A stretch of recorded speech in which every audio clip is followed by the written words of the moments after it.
Terima kasih saudara, Anda masih bersama kami di Klik Indonesia Pagi. Ya, saudara, hubungan bilateral antara Indonesia dan Kenya sudah terjalin sejak tahun 1979 dan Kedubes RI di Nairobi, Kenya telah berdiri sejak tahun 1982.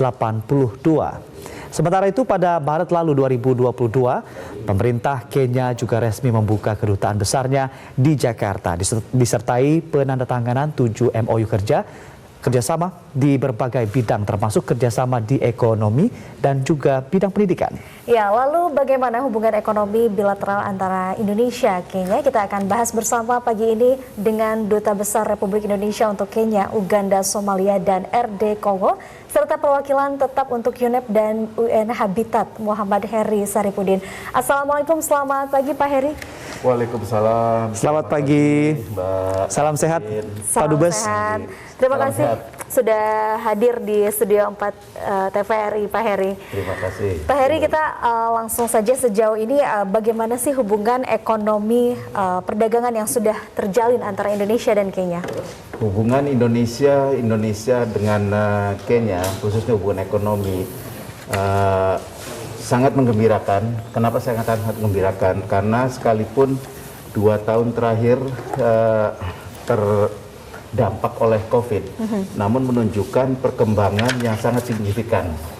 2 tahun terakhir itu peningkatannya tahun pertama 40% dan tahun kedua 35%. Dan itu kita yang menikmati surplus. Jadi cukup menggembirakan. Selama 2 tahun ini Selama memang 2 tahun, dari tahun 2020, tahun pertama COVID, dan 2021, tahun kedua COVID. Apa ada kesulitan nggak Pak? Karena sebelumnya kan kita memang terkena pandemi ya, bahkan seluruh dunia pun terkena dampaknya. Setelah akhirnya kita sama-sama berjuang untuk melawan pandemi COVID-19, apakah ada kesulitan untuk menjalin kerjasama kembali dengan negara-negara lain, khususnya juga Kenya dan Indonesia? Justru saya melihatnya, saya orang yang berpandang positif. Justru melihatnya bahwa dengan kondisi COVID yang setelah 2 tahun sudah mulai di banyak negara sudah melandai atau bahkan sudah terbebas, ini ada semacam euforia kembali, geliat ekonomi dan perdagangan khususnya antar kedua negara. Dan kenapa saya optimistik? Karena bayangkan saja, sekalipun 2 tahun terkena COVID, di mana ada pembatasan fisikal, ada peningkatan harga asuransi, peningkatan harga shipping, karena keterbatasan fasilitas yang ada, itu meningkat tajam. Nah, praktis logika saya mengatakan bahwa begitu hambatan-hambatan mulai adanya relaksasi ya, adanya geliat ini akan tumbuh. Jadi saya justru mungkin berkah dari COVID ini. Baik Pak Dubes, memang keberadaan COVID-19 ini menjadi tantangan tersendiri bagi seluruh masyarakat di dunia begitu ya. Kami ingin mengetahui, tadi juga Anda mengatakan terkait geliat ekonomi yang terus tumbuh, apalagi masa pandemi COVID-19 yang juga terus menjalin bilateral antara Kenya dan juga sejumlah negara lainnya termasuk Indonesia begitu ya. Nah, kami juga ingin mengetahui kira-kira produk apa saja yang menjadi unggulan atau komoditas yang menjadi tujuan utama pasar ekspor dari Kenya ke Indonesia ataupun juga sebaliknya. Kalau produk unggulan dari Indonesia ke Kenya dan 3 negara akreditasi kami lainnya di Afrika Timur, yang menduduki pertama adalah CPO, crude palm oil. Yang kedua adalah produk kertas dan turunannya. Yang ketiga adalah produk pharmaceuticals, obat-obatan, vaksin dan sebagainya. Yang keempat adalah produk food and beverages. Jadi itu kelima tentu saja apparel, tekstil.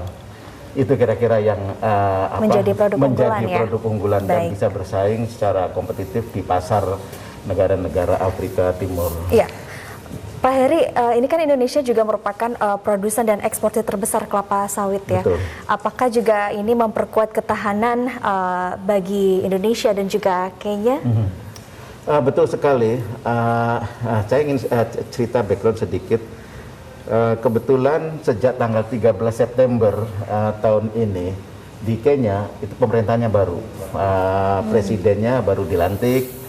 Pada saat presiden sebelumnya itu ada namanya Big Four Agenda. Jadi agenda besar, salah satu agenda besar atau agenda prioritas itu adalah food security, ketahanan pangan. Kami selalu menerjemahkan sebagai duta besar di negara akreditasi peluang bisnis apa bagi Indonesia di negara akreditasi. Secara logika itu hanya bisa melihat dari apa sih agenda prioritas pemerintah tersebut. Biasanya dengan pemerintah menetapkan agenda prioritas, otomatis alokasi anggaran, kemudian dorongan kepada pihak stakeholder lainnya itu mengarah ke sana, dan itu merupakan satu potensi yang besar. Salah satunya adalah ini dari 4 itu adalah food security. Dan ketika kita bicara food security tentu saja salah satunya adalah vegetable oil itu kan, sawit. Baik Pak Dubes, ini kalau kita berbicara tentang perdagangan, tadi juga Anda sudah menyinggung tentang 4 agenda besar yang ada di Kenya dan juga negara akreditasi lainnya gitu ya. Lalu bagaimana dengan gambaran neraca perdagangan Indonesia dengan 4 negara tersebut, diantaranya Uganda, Kongo, kemudian Somalia dan juga Kenya gitu ya. Apakah terjadi peningkatan atau justru sebaliknya Pak Dubes? Tadi sekilas saya menyampaikan bahwa dari 4 hubungan bilateral antara Indonesia dengan 4 negara Afrika Timur itu secara garis besar mengalami peningkatan. Dari 4 itu 3 neraca perdagangan kita meningkat dan surplus ada di kita. Hanya 1 yang kita mengalami defisit, yaitu dengan Republik Demokratik Kongo atau RD Kongo. Mengapa demikian? Karena kita lebih banyak mengimpor produk migas. Jadi kalau kita zoom in lagi posisi perdagangan Indonesia dengan RD Kongo, walaupun kita minus karena terdampak oleh banyaknya impor di bidang migas. Tapi kalau di bidang non migas justru kita positif. Artinya apa? Artinya ini bahwa komoditas-komoditas yang kita punyai itu sebenarnya sangat diminati secara keseluruhan di 4 negara yang ada di Afrika Timur tersebut. Baik, artinya tadi Pak Heri menyampaikan ada beberapa poin juga begitu, meskipun 1 dikatakan cukup lemah di antara bidang lainnya, namun ada 3 bidang lainnya yang menjadi penopang terkuat untuk terus tumbuhnya perekonomian di negara akreditasi begitu ya. Ya. Pak Heri, lalu ke depan upaya apa yang akan dimaksimalkan KBRI Nairobi untuk meningkatkan kerjasama ekonomi antara Indonesia dengan 4 negara akreditasi? Upaya yang kami lakukan tentu saja tidak terlepas dari kerjasama secara erat dengan stakeholder lainnya.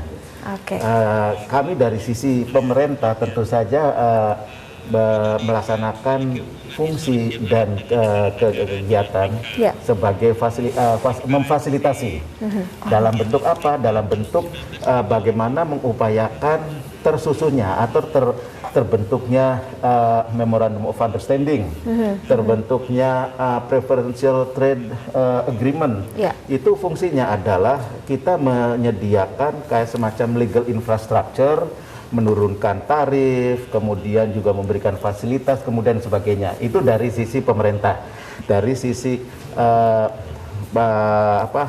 pelaku usaha, tentu saja kita mendorong seperti bulan Maret lalu tadi disebutkan bahwa 7 MOU. Salah satu dari 7 MOU itu adalah MOU antara Kadin Indonesia dengan Kenya National Chamber of Commerce and Industries. Jadi biarkan mereka menjalin secara erat, mereka memetakan komoditas apa yang masing-masing mempunyai keunggulan. Baik. Oke. Itu yang utamanya. Jadi memang tentunya juga ada kerjasama dari stakeholder lainnya begitu ya Pak Heri. Baik, Andin, saya sebetulnya penasaran ingin membahas terkait bagaimana dengan kunjungan wisatawan di negara Afrika Timur begitu ya. Tapi saya ingin membahas terlebih dahulu sebelumnya, ini tanggal 12 Oktober lalu ada pertemuan antara Puan Maharani dan juga Presiden di Afrika begitu ya, Presiden Kenya. Kami ingin mengetahui tentang bagaimana perkembangan geopolitik di negara Afrika Timur, Pak.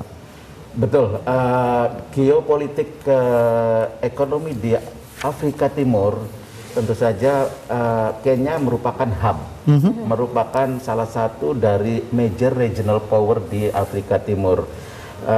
Kenya itu merupakan bagian dari organisasi regional yang disebut sebagai East African Community. Ada 7 negara terdiri dari 300 juta penduduk dan Kenya merupakan leading actors dalam hal ini. Dan alhamdulillah pada saat Bu Puan on the way menuju pertemuan IPU International Parliamentary Union di Rwanda sempat mampir ke Nairobi dan kami Bu Puan berkesempatan diterima oleh Presiden baru Kenya. Presiden William Samoei Ruto dan Speaker of National Assembly, counterpartnya beliau, dan pertemuan bilateral antara Bu Puan dengan mitranya di Kenya cukup membanggakan, cukup positif hasilnya. Baik, kan sekarang juga ada informasi terkait dukungan bebas visa begitu. Apakah menjadi salah satu pembahasan yang dibahas dalam pertemuan antara keduanya ini, Pak? Nah, itu yang tadi luput saya katakan. Salah satu upaya pemerintah kita memfasilitasi adalah bagaimana arus atau mobilitas antar pengusaha ini bisa bebas, tidak terkendala. Salah satunya dengan pemberian bebas visa itu. Jadi memang harus kita akui bahwa rezim visa di Indonesia ini masih khususnya terhadap beberapa negara Afrika masih memerlukan konsiderasi yang cukup ketat. Namun demikian dengan perkembangan yang ada, saya optimistik bahwa skema untuk pemberian bebas visa itu akan mengarah ke sana. Wah, ini kalau ngomong masalah pembebasan visa, Andin, menjadi daya tarik sendiri juga bagi masyarakat Indonesia dan juga kita berdua begitu ya, untuk mengunjungi negara yang ada di sana gitu ya. Betul sekali, Anggi. Pak Heri, lalu tadi kan dikatakan Pak Heri memang ada kerjasama untuk pembebasan visa begitu ya antara kedua negara, dan ini potensi apa saja sih yang bisa dimaksimalkan Kenya di Indonesia ataupun Indonesia di Kenya begitu? Nah, potensi kedua negara itu sebenarnya cukup besar. Tadi saya mengatakan salah satu dari 4 agenda besar itu food security. Yang kedua, yang sebenarnya Indonesia bisa chip in, bisa participated in adalah pemerintah di sana sedang giat-giatnya melaksanakan pembangunan infrastruktur. Infrastruktur adalah prioritas kedua setelah food security. Jadi ini konsepnya sama seperti konsep pemerintah Bapak Jokowi yang membangun dari pinggiran, kemudian meningkatkan infrastruktur agar roda geliat ekonomi ini bisa berjalan cepat. Di sana pun demikian. Dan dengan pembangunan infrastruktur itu pemerintah Kenya memberikan peluang seluas-luasnya kepada investor asing, dan saya pikir Indonesia punya leverage di sini, punya comparative advantages. Baik, Andin dan juga Pak Dubes, kalau kita ketahui juga dengan beradanya kantor kedutaan besar Kenya di Jakarta begitu ya, artinya hubungan bilateral antara kedua negara ini bisa semakin terjalin harmonis. Nah, lalu apa yang menjadi harapan besar Bapak juga yang saat ini menjadi duta besar Kenya untuk Indonesia? Harapan saya adalah kita sejak tahun 1955 sudah mempunyai political investment yang cukup kuat. Kita sebut sebagai historical asset atau historical capital dengan penyelenggaraan konferensi Asia Afrika tahun 1955 di Bandung. Itu gagasan murni dari founding father kita, Bapak Presiden Soekarno, KAA itu menjadi semacam inspiring moment bagi negara-negara Afrika yang pada saat itu masih dijajah untuk menggelorakan itu. Nah, persoalannya adalah ini tantangan bagi saya juga dan tim di Kenya, bagaimana mengkonvert political investment ini menjadi economic dividend. Baik. Nah, ini yang harus diperlukan, saya katakan tadi, adanya concerted effort, kerjasama antar seluruh stakeholder, katakanlah semacam Indonesian Incorporated lah gitu ya, dengan pemerintah, bisnis, terus kalangan akademisi dan sebagainya. Baik, tentunya juga semuanya ingin kerjasama antara Indonesia, Kenya begitu lancar begitu ya dari sisi ekonominya, perdagangannya, wisatanya maupun yang lainnya begitu. Betul, ya. Betul, Andin. Tentu saja ini untuk terus menumbuhkan perekonomian di antara kedua negara ini dan juga menjalin bilateral satu sama lain begitu ya. Ya, Pak Heri Saripudin selaku Duta Besar Republik Indonesia untuk Kenya, Uganda, Somalia, dan RD Kongo. Terima kasih banyak Pak sudah hadir langsung di Studio 4 dan berbincang bersama kami di Klik Indonesia Pagi. Baik Pak Heri, salam sehat selalu, sampai jumpa kembali dan sampaikan salam kami bersama masyarakat Indonesia yang ada di perantauan sana. Terima kasih Mas Anggi, Mbak Andin, terima kasih sudah diberi kesempatan kami untuk berbincang-bincang pagi yang cerah ini. Iya, terima kasih.